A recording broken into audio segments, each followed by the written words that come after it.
Hello and welcome. In this series, we're looking at addiction. And today I am so excited that I get the opportunity to interview Sam Quinones. Sam is an American journalist and author of The Least of Us, which chronicles the emergence of fentanyl and methamphetamine from Mexico as the drugs have spread nationwide across the United States in the last decade, creating huge increases in fatal overdoses, addiction, mental illness, and homelessness. I have to say that I read his book in about 2 days and I could not put it down. I've recommended it to anybody who is interested in learning more about the history of the world we're living in today. Sam, hi, how are you? How you doing, Aussie? Thanks so much for having me on your show here. It's great of you. Very nice. Well, I feel like the lucky one. Something I want to share about Sam that I just love is he is a normal guy, a normal, humble, really down to earth guy. I reached out. I'm pretty sure I sent you a DM and said, hey, would you be interested in being a part of the Academy of the Bible? And you said, sure, sounds awesome. So I just love that. I immediately liked you, but I liked you even more when your response was just so warm and willing to be a part of what we're trying to educate people on. So I'm just going to ask you a couple questions, and really, we want to hear from you. So to Okay. start the conversation, I would love if you would just share a little bit about yourself, just so that people watching can get to know you. Share whatever you're comfortable with. That'd be great. Okay, sure. Yeah. Once again, thank you very much for the opportunity to chat with you like this. Very nice of you. I'm a reporter, 38 years, grew up in California. My parents were both teachers. My father was a literature professor. My mother was an elementary school teacher. I went through California schools, went to UC Berkeley, and never studied journalism and really got into journalism later after college, which I think is actually probably a better way of doing it. But anyway, I found several jobs that kind of formed me. One of them especially was being a crime reporter, covering murder and drugs and prostitution and gangs and all that in Stockton, California, which was like my graduate school in a sense. And then 10 years, a little while after that, 10 years living in Mexico and writing freelance for various U.S. publications. I did that for 10 years. It was a wonderful, wonderful experience. And a year after I left, the utterly savage cartel drug war kicked off in Mexico, 2005, really into 2006, and really never really hasn't gotten much better Yeah. ever since. And that was important because as I was at the LA Times, I began to realize that we were in the middle of a huge increase in heroin addiction, which I could not explain. Did not understand why on earth we would ever have more people going back to heroin after the 1970s showed us it was this horribly dead end drug. I began to look into that, and that led to eventually I left the paper and went on to write a book called Dreamland, Yeah. which was about the opioid epidemic, pharmaceutical companies and pain specialists pushing the idea that we could now use opioid painkillers almost without limit, and primary care doctors largely prescribing them, which led to huge amounts of addiction. And then some of those people, some dying, others moving on to heroin addiction. And that ended up being the Dreamland book. Along the way, after that book came out, it was transformative in my family. I didn't expect anybody to read the book because who wants to read about Yeah. heroin? Except when I began to write it, or as it came out, I should say, it ignited all this awakening and awareness across the country, and all these people who had been terrified of talking about their addicted loved one now on his third rehab or something like that, Hmm. now all of a sudden felt empowered to do so. And Wow. our lives were never the same after that. I began to get huge numbers of speaking engagements, 265 speaking engagements Wow. in 4 years. But then the reason I bring that up is because along the way, as I was speaking, I watched the story change under my feet in real Hmm. time. And those pills and heroin were replaced by drugs coming up exclusively from the Mexican trafficking world, Yeah. primarily being fentanyl and meth synthetic drugs, which meant so much more to the trafficking world. There, no land. You don't need land or sunlight or water or anything. You make your own drugs with Yeah. chemicals, most of which come from China. And that led me to write The Least of Us. And that's what brings me here today, I guess. Yeah. It's so interesting because we interviewed someone for this series, and her story is literally what you just said. She had an injury, broke her leg, and she was prescribed massive amounts of opioids, and that turned into a street heroin addiction. Yeah. She's sober today, though, and I'll send you the Good. episode. It'll be worth you watching. I know you'll Probably she really, got probably she got clean she before did. fentanyl showed up. She So many did. people I know who Yes. sober now are very thankful. Great, Yeah. certain they'd be dead if they kept using one when fentanyl arrived. Yeah, that's my story. I mean, I got sober before that. And, it's Good. interesting when you talk about Mexico. I have memories of being in Mexico in situations that I should not have been in 20 years ago that I know today I'm a miracle I'm even here. Yeah. So, Yeah. Yeah. something interesting about your book as a Christian that I find so beautiful is the title of your book. This runs really close to my heart and to a lot of the people I work with. Our hearts, the scripture in Matthew, right? The least of us. Yes. And you even talk about that in the book, which is just really beautiful. I think it's so cool that you saw that correlation. And yeah, so that's really, really exciting. So I recommend your book to everyone. And I was going to ask you kind of what inspired you to write it, but I feel like you just answered that. Like really, it Yeah. started with Dreamland, right? And then Right. you saw this affect people in such a positive way that then it inspired The Least of Us. I'm going to ask And I you felt kind of that a I had funny. to kind of change the story. The story had Okay, changed, yeah, and my publisher was bugging me for another book. I was exhausted, brain tired, and all the rest. But I began to realize that yes, the thing was changing so fast. And what I had written, this is the way it is in the drug world. Things change at the speed of light. yes, And so I began to write the book. And as you refer the title, it's interesting because I'm not a Christian. However, my publisher was saying, just start writing, write another book on this topic. We don't care what it's about, just write it. And I said, well, I don't have a book outline. They said, don't worry, that is really bad advice. You need a okay, book outline. I didn't have one, and so what I do normally when I'm normally regardless, but in this case, I began to read many different things, and one of them was I reread the Gospels wow, in the Bible, and along the way, I was kind of already thinking of we need to focus on the small. We got to get away from this idea that there's some magic answer to all our problems, that mm, we can solve all pain with mm, one pill, kind of like yeah, diluted kind of ideas. And I was already thinking that, and then I came again on the chapter, the verse in Matthew, that what you do unto the least of these my brethren, you do unto me. And I'm going to tell you, honestly, it really hit me. I was like, oh my God, mm, Jesus understood absolutely, something that, frankly, I think we have gotten away from as Christian a oof, nation as we may be. We have oof, decided that we can all be alone, and we're prosperous enough to make that happen. And I began to realize that his message yeah, was true about the book in various ways. One was, of course, you're only as strong as the least of us, that that's addict right, eating from the trash. We can all be that addict eating from the trash. We all that's have the right, same brain chemistry. And also that it is the smallest effort that actually is far, far more potent and powerful than you would think. And it's those yes, small efforts put together that lead to real social change, real advance, and real innovation, societally speaking, rather than the big, big, big magic answers that really yeah. have a whole lot of unintended consequences. So that's kind of what led to the title of the book. Well, you just preached a sermon, just so you know. Okay, I I mean, didn't know that. wow. Are you sure you don't have another calling in your life to preach? That was beautiful. If I really hope we can just snippet that part of this interview, and I'd love for everyone to hear it because you just nailed it spot on. I saw this thing regarding that scripture in Matthew of it showed a park bench.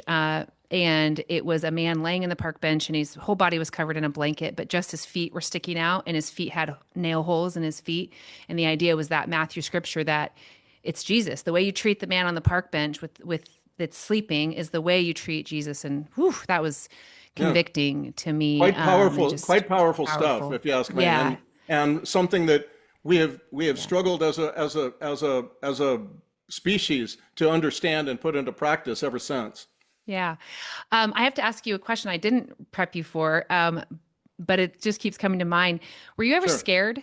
Were you ever scared to journal these books or write these books, because you're talking Not, about something so hot? oh, not really. Here's the thing you should know about me. I'm a total coward, okay? I Hmm. don't I'm not Geraldo Rivera. I don't go out and like ostentatiously put myself in the way of Okay. danger. In fact, Yeah. the best way to find out the stories that I wrote, both in Dreamland and in The Least of Us, is going to jails or prisons, Yeah. right? Why? A number of reasons. One, that's where all the people who know the stories are located. It's Okay. safe. They're not going anywhere. Plus, here's the really important thing that not a lot of people realize. Many people in jail, first of all, they're really concerned that they'll be forgotten. That's number one. Mm. But also, they've had a lot of time to think about Yeah. what their life was, what it became, how they were leading it. And you get some very thoughtful people, and it could be the least educated guys you could imagine, um, but they will provide you with the nuts and bolts facts of what went on, and you can compare that with other things that and it Yeah. normally hits entirely right. But then also you can get some real thoughtfulness about what landed them where they are, Yeah. and you'd be surprised how. I mean, in my experience, how few people say, "Yeah, I was framed" or all this. Mm. Frequently you find people who are very aware of how much they did to land themselves in the first in the place that they are. They may Yeah. not like it. They may not feel it's fair because the treatment in prison is not very Yeah. humane sometimes. But that's so. I did not feel like I was in a place where I needed to feel fear. Okay. It I was love that. always in a place where I was talking to people or over the phone or by letter, Yeah. You were that seeing people. You were seeing them and acknowledging and bringing light to their stories, your book really is there's specific stories in there, but I do love the collection of stories, even if, it speaks to a group of people. It's yeah. just, yeah, so powerful. So good. So good.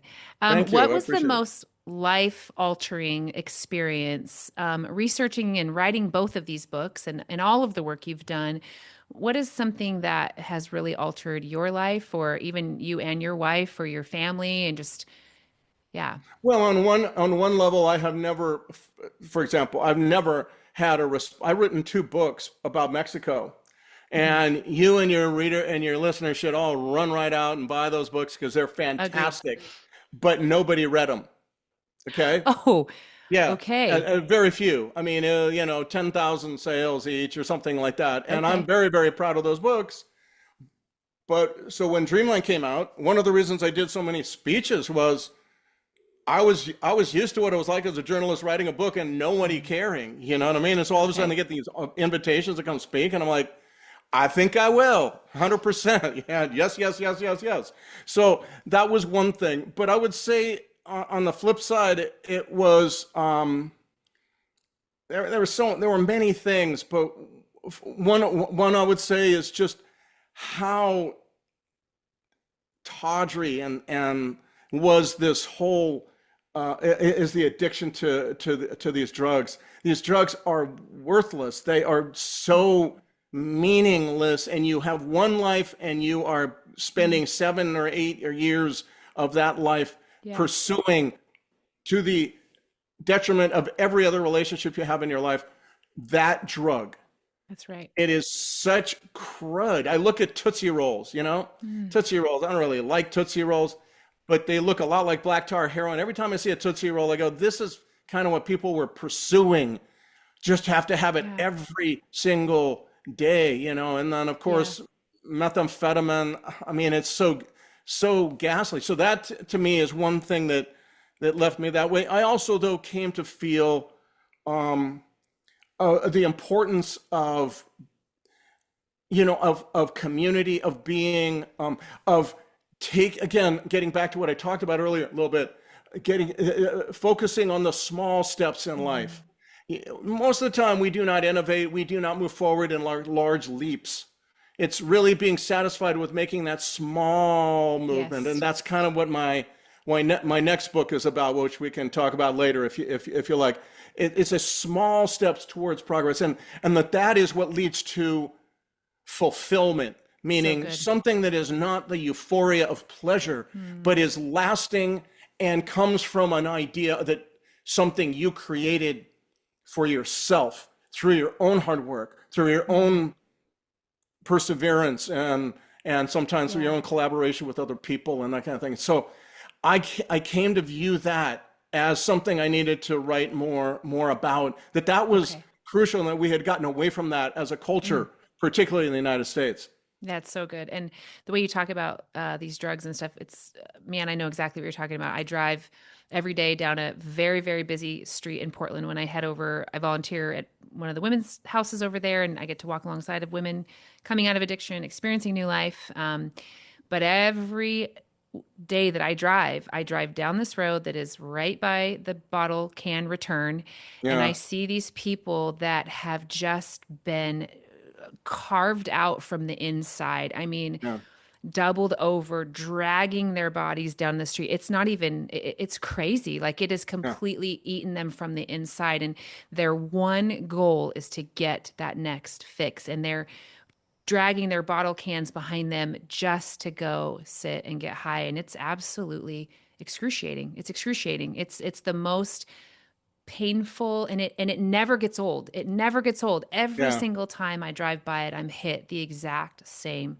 way. It really shows you that many drugs are like this, and in fact, some activities are like this. Gambling is like this, Hmm. where it takes you and it turns you into a one-dimensional, from a person with many interests, perhaps, into a person with only one interest. Now, in the case of these drugs, it is absolute, particularly fentanyl and meth. Heroin was like this too, but nothing is really like fentanyl and methamphetamine we've ever seen. And just in Yeah. terms of squelching that instinct for self-preservation, absolutely turning off any interest in anything else, Yes. and creating what's called anhedonia. You may have heard this phrase, which means uh, you have the flat effect. So you have no interest in the things that used to give you small pleasures, Hmm. normally things that had something to do with being around other people, holding Yeah. your Is this the partner's pain hand. pleasure, kind of the pain pleasure, the dopamine, kind of that whole But conversation, right? it's more like this. I think it's more like a serotonin Okay. produced, where it's a satisfaction from being around a little baby or a puppy, or Yeah. that it's that feeling of being someplace sweet Hmm. and quiet, sometimes quiet, but it's basically about being around other people and wanting that. And you see the anhedonia in so much of drug addiction on the street. The only reason you ever want anything to do with anybody else is to help, if they can help you find your drugs, Okay. you know. Man. Um, I have just a couple more questions for Okay, you. sure. Um, Number one, this is going to be, yeah, this one's, I don't know how you're going to answer this one, but do you have hope that this epidemic will ever change? Yeah, of course, I Okay. do. And, this was created.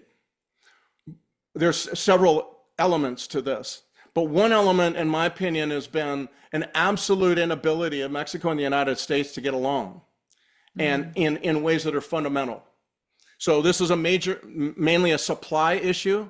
It's created by massive, staggering supplies of these two drugs that now cover the country. The unprecedented event, the two drugs from one part of the world would cover the United hmm, States. Never happened before. And so, on one level, it really just requires the countries to come together. Um, I lived in Mexico a long time, and I became very aware of this this need when I was down there, and why it hasn't happened is a long, long explanation that would take probably longer than you have right now. But it basically gets down to the idea that this is not, as I say, rocket science. Yeah. It's pretty fundamental stuff, figuring out ways of collaborating in especially in law enforcement and those kinds of ways. And I think that when you do that, you can find major interruptions to supply. People may keep making it in another country, but it's Mexico's proximity to the United States and the sophistication of the world, of the trafficking world down in Mexico, that is a major part of the story. They are the ones who are able to smuggle it so well, and they're the ones who are able to make it was in such ghastly quantities. I also think that little by little we are finding our way to real policies that make sense given that those drugs are in there. And we have been, and particularly on the West Coast, in my opinion, we have been, hold on one second, I'm sorry. Let me turn this off. There we go. Particularly on the West Coast, we have been, how shall I put it, enamored with policies that make us, or make some people feel good, and are absolutely the opposite of what needs to happen, given these supplies of these hyperpotent, highly addictive, very deadly drugs. Yes. And the idea being, for example, that from another time, you had this idea that people who were homeless needed only a house. They called housing first, right? Well, housing first is the most counterproductive policy that I can imagine, when the reality on the street is that so many people who are homeless are addicted to meth or fentanyl or both, meaning they don't have time. That's right. They don't have any time. This is the problem. It used to be with heroin, people would be addicted to heroin 20, 30 years. They had that time to develop readiness, right? No one's developing readiness really on the street. The problem with these drugs too is that they create homelessness, certainly, but homelessness has many, many, many complicated causes and reasons, and almost as individual as the individuals on the street. However, that drug addiction is a big part of what creates homelessness. On the other hand, what it also does is keep you homeless. Even the reason you were homeless has nothing to do with drugs. By the time you're on the street, the drugs are so prevalent in your face that you will very quickly become addicted to them. So we have instituted policies, in my opinion, that are very, very expensive and very wasteful and totally counterproductive. I would not have said this to you 5 years ago. Or it came to me, I came to understand this writing The Least of Us. And then, of course, since then, doing lots of stories and interviews on the same topic was just completely confirming. So we have all these attitudes that people will not change. They grip them like in a death grip around these policies. And yet these policies are best wastes of money, and at worst, wastes of lives. Well, I wish, I wish you could come to my city and say everything you just said. It's so powerful. Maybe well, we'll I actually have, and I think yes, you have. I have one time, a couple of times, and I would say that the people I met there, I found them. I was ready to be lynched, saying this kind of stuff. But I found that a lot of the people were pretty good. They were willing to listen. So absolutely. Well, for the sake of nearing towards the end of our interview, which actually is kind of killing my soul, I'd like to sit and talk to you for about 10 hours. Maybe we can do that again sometime. Sure thing. I have one last really important question, because I know, like me, you and I share a heart for people. And for stories. I know you value stories, and you value people. You value people's names and where they've come from and why they've gotten to where they've gotten to.